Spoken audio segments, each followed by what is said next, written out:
Hello everyone, நான் தான் உங்கள் சிவில் இன்ஜினியர் விக்டர்.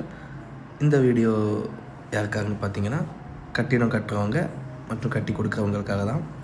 என்னடா ஆர்சிசி, அதாவது ரெயின்ஃபோர்ஸ்டு சிமெண்ட் காங்கிரீட் காலத்தை இப்படி தண்ணிக்குள்ளே நிப்பாட்ட வச்சுருக்கேன் நீங்கள் எல்லோரும் நினைக்கலாம். இதில் ஒரு விஷயம் இருக்குது, வாங்க சொல்கிறேன். அதாவது இப்போ இதுதான் நம்ம சைட்டு பக்கத்தில் என்னென்னு பார்த்தீங்கன்னா, அந்த ஓடையும் குளங்களும் அதிகமாக இருக்கனால அந்த நம்மளோட காலத்துக்கு தோண்டின அந்த குழிக்குள்ளே தண்ணி ப்ளீட் அதிகமாகிட்டே இருக்குது. ஸோ நாங்கள் எவ்வளோ பைப்புகளை வச்சு அடித்து பார்த்த வரைக்கும் அந்த தண்ணியை அரெஸ்ட் பண்ண எங்களால் முடியல.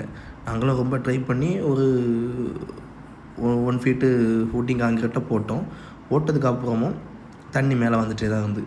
இதே போல் தான் இன்னொரு சைட்டில் இந்த ஒரு ப்ராப்ளம் இருந்திருக்கு. நாங்கள் அதை ஃபுட்டிங் ஆண்டை போட்டு அடுத்த நாள் இந்த காலம் பாக்ஸை ஃபிட் பண்ணும்போது என்னென்னா, அதுக்கு கீழே இருந்து தண்ணீர் மேலே ஒரு 0.5 ஃபீட் தண்ணீர் இருந்து அந்த தண்ணியானது எவ்வளோ எடுத்தாலும் போக முடியல, திடீர்னு திரும்ப இன்க்ரீஸ் ஆகிட்டே இருந்து.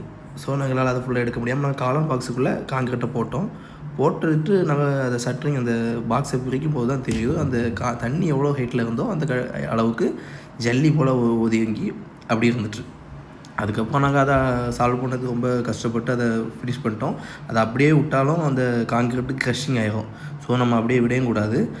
அதுக்காக தான் இந்த சைட்டில் நாங்கள் ஒரு ஐடியா பண்ணி என்ன பண்ணோம்னா, எக்ஸ்ட்ரா ஃபுட்டிங்க்கு ஒரு தேவையான அளவு காங்கிரீட் போட்டுட்டு அதுக்கப்புறமா எக்ஸ்ட்ராவும் கொஞ்சம் காங்கிரீட் போட்டுட்டு இந்த காலம் பாக்ஸு எந்த மெத்தட்னா, இந்த காலம் பாக்ஸை அந்த காங்கிரீட்டுக்குள்ளே கொஞ்சம் பூத்தி வச்சோம்.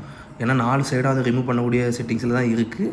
அதை காங்கிரீட்டுக்குள்ளே பூத்தி வச்சுட்டு என்ன பண்ணணும் பார்த்திங்கன்னா, இந்த பாலம்லாம் நம்ம அந்த பாக்ஸ் போட்டுட்டு உள்ளே தண்ணி எடுப்பாங்கள்ல, அதே மெத்தடு தான். அதே போல் காலம் தான் நாங்கள் நினச்சிட்டோம், உள்ளே ஊற்றி வச்சிட்டோம். அதுக்கப்புறம் காலம் பாக்ஸை உள்ளே ஊற்றி வச்சிட்டோம். அதுக்கப்புறம் சென்டரில் தண்ணி எடுத்துகிட்டு என்ன பண்ணோன்னு பார்த்தீங்கன்னா, அதுக்கப்புறம் அந்த காங்கிரீட்டை உள்ளே போட்டு ஃபில் பண்ணோம். ஸோ இந்த மாதிரி பண்ணும்போது அந்த ஒர்க்கு ரொம்ப நீட்டாக இருக்கும். நாளைக்கு எந்த ஒரு ஃபால்ட்டும் அதை நாங்கள் ரிமூவ் பண்ணும்போது, அந்த பாக்ஸை ரிமூவ் பண்ணும்போது எந்த ஒரு ஃபால்ட்டும் இருக்காதுன்னு நம்புகிறேன். இந்த கண்டிப்பாக நாளைக்கு இது ரிமூவ் பண்ணும்போது கண்டிப்பாக அந்த வீடியோ எடுத்து போடுவேன். இதே மாதிரி மெத்தட் நீங்களும் ஃபாலோ பண்ணுங்கள்.